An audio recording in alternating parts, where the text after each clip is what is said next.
ډېر مننه حاجي صاحب. هیله کوم صدیقي صاحب محترم الله دې هر کله راوله هر کله راشي. قربان شم.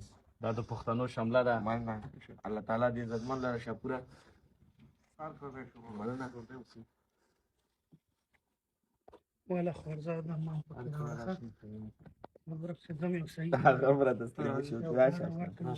شلون كنت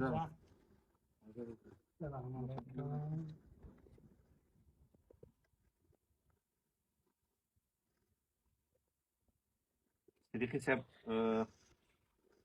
ته د ډېر څه لیاقت لري. تا د پښتنو د افغانانو د ټولو افغانانو شمله دې جګه کړې ده. بیرغ دی زموږ د ټولو افغانانو او الله دې همدې سرلوړې لره کامیابه دې خو دې لره.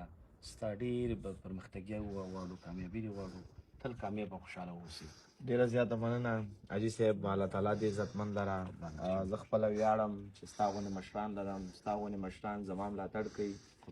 کله هم چې ستا غوندې مشران زما ملاتړ کوي نو ما کې نوره هم انرژي پیدا کېږي چې د خپلو افغانانو ملاتړ وکړم. او الله تعالی مو راته همیشه خوشحاله لره او نور دغه د حق غږ دی دا به انشاءالله ټول په ګډه باندې اوچتو. لکه نجونو ته ښوونځی شو، ملي بیرغ شو، په ایران او په ترکیه کې دغه ظلمونه شول، د افغانانو یووالی شو. دې ته به انشاءالله په یو ځای کار کوو. او دغه ځوانان دي ماشاءالله ما سره په آسټریا کې ډېر زیات په تکلیف کې شول.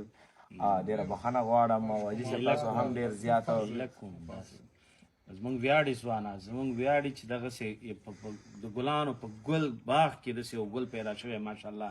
تا دا وزونه مزلونه کړی او کړي دي او لګې نور هم روانې.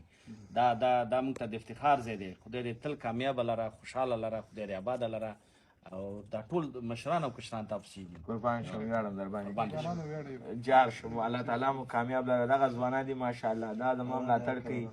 یوازې زما ملاتړ نه دا د ټول افغانستان ملاتړ دی. دغه ملي بیرغ چې دی دا انشاءالله همیشه به ځلیږي او تر څو چې یو افغان وي تل به دا افغانستان وي.